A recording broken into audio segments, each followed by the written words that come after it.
Hi friends, welcome back to my channel. இன்றைக்கி நம்ம சேனலில் என்ன ரெசிபி பார்க்க போகிறோன்னா, ரொம்பவே டேஸ்ட்டாக கருவாட்டு தொக்கு என்னோடய ஸ்டைலில் எப்படி பண்ணுறதுன்னு பார்க்கலாம் வாங்க. ரொம்பவும் டேஸ்ட்டாக கருவாட்டு தொக்கு செய்ய இந்த பொருள் மட்டும்தாங்க தேவைப்படும். எக்ஸ்ட்ரா மசாலா அதுக்கு நான் தேவையான அளவுக்கு கருவாடு, பண்ணா கருவாடு எடுத்திருக்கேன். அதை நான் ஆல்ரெடி க்ளீன் பண்ணிட்டு வாஷ் பண்ணி எடுத்து வச்சுருக்கேன். ஒரு 2 மீடியம் சைஸ் தக்காளி, கொஞ்சம் போல் சின்ன வெங்காயம், கொஞ்சம் வெள்ளைப்பூடு எடுத்திருக்கேன். வாங்க வீடியோக்குள்ளே போகலாம். கடாயில் தேவையான அளவுக்கு ஆயில் ஆட் பண்ணிக்கலாம். ஆயில் நல்லா ஹீட் ஆனதுக்கப்புறம் 1 டேபிள் ஸ்பூன் அளவுக்கு சோம்பு ஆட் பண்ணிக்கோங்க.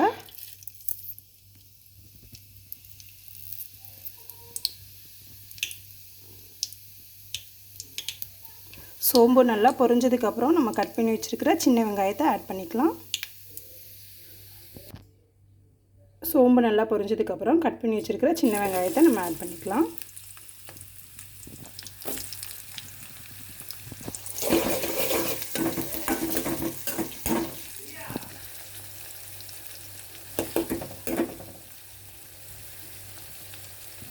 வெங்காயத்தை நல்லா வதக்கிக்கலாம்.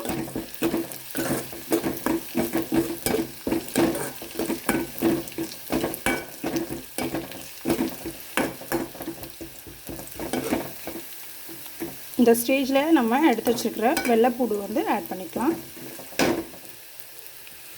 பூண்டு நான் இந்த மாதிரி நல்லா தட்டி எடுத்திருக்கேன். அதே மாதிரி போடுங்க. ரொம்பவும் டேஸ்ட்டாகவும் இருக்கும், ஃப்ளேவரும் ரொம்ப நல்லாயிருக்கும்.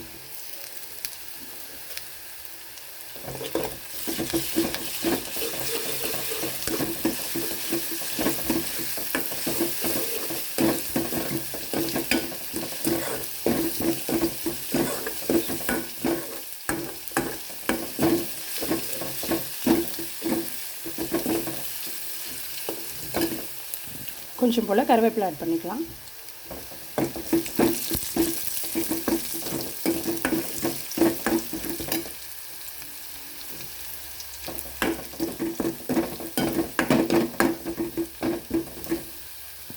வெங்காயம் நல்லா வதங்கிடுச்சுங்க. இந்த ஸ்டேஜில் நம்ம தக்காளி ஆட் பண்ணிக்கலாம்.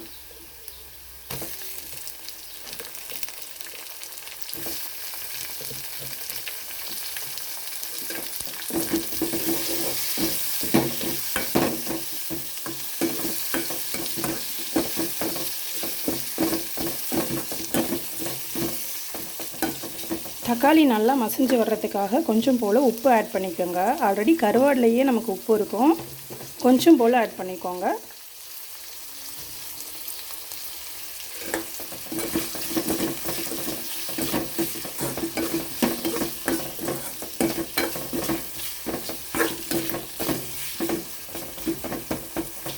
தக்காளி நல்லா மசிஞ்சு வர வரைக்கும் விட்டுடலாம். ஒரு 2 மினிட்ஸ் நல்லா குக் ஆகட்டும்.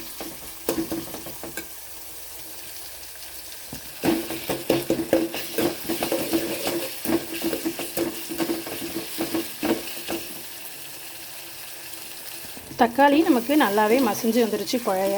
இந்த ஸ்டேஜில் நம்ம மசாலா ஆட் பண்ணிக்கலாம். 1/2 டேபிள் ஸ்பூன் போல் மஞ்சள்தூள் ஆட் பண்ணிக்கலாம். 1/2 டேபிள் ஸ்பூன் போல் மிளகாத்தூள் போட்டுக்கலாம்.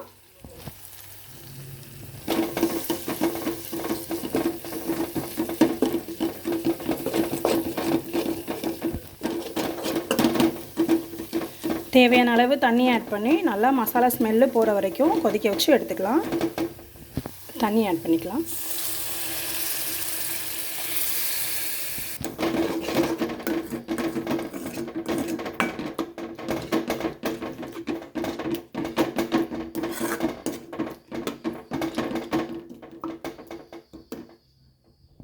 நல்லா கொதிச்சு மசாலா ஸ்மெல்லெல்லாம் போகட்டோங்க. அதுக்கப்புறம் ஃபைனலாக ஒரு 5 மினிட்ஸ் இருக்கையில் நம்ம கருவாடை ஆட் பண்ணிக்கலாம். இப்போவே ஆட் பண்ணக்கூடாது. மூடி போட்டு மூடிடலாம்.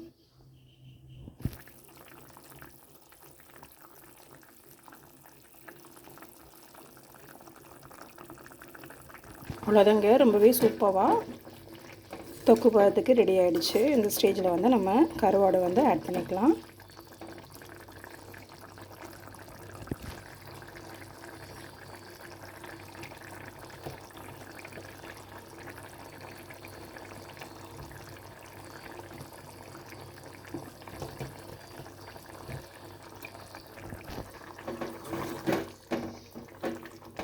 கருவாடு ரொம்ப சூப்பராகவே குக் ஆகிட்டுருக்கு.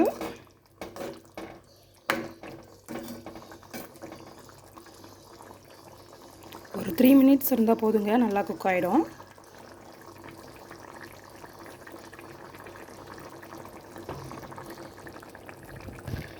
அவ்வளோதாங்க, கருவாடும் நல்லா குக் ஆகிடுச்சு, ரெடி ஆகிடுச்சு. ஃபைனலாக நம்ம மல்லி இலை போட்டு அடுப்பை ஆஃப் பண்ணிக்கலாம். சுட சுட சாதத்தை கூட ஒரு ஆம்லேட் வச்சு சாப்பிட்டு பாருங்கள், அவ்வளோ ஒரு டேஸ்டியாக இருக்கும்.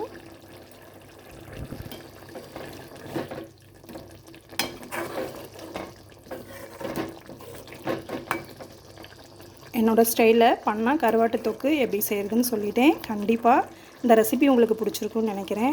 இந்த ரெசிபி பிடிச்சிருந்துச்சுன்னா லைக் அண்ட் ஷேர் பண்ணுங்கள். மறந்துடாமல் சப்ஸ்கிரைப் பண்ணுங்கள். ப்ளீஸ் எனக்கு சப்போர்ட் பண்ணுங்கள். தேங்க்யூ.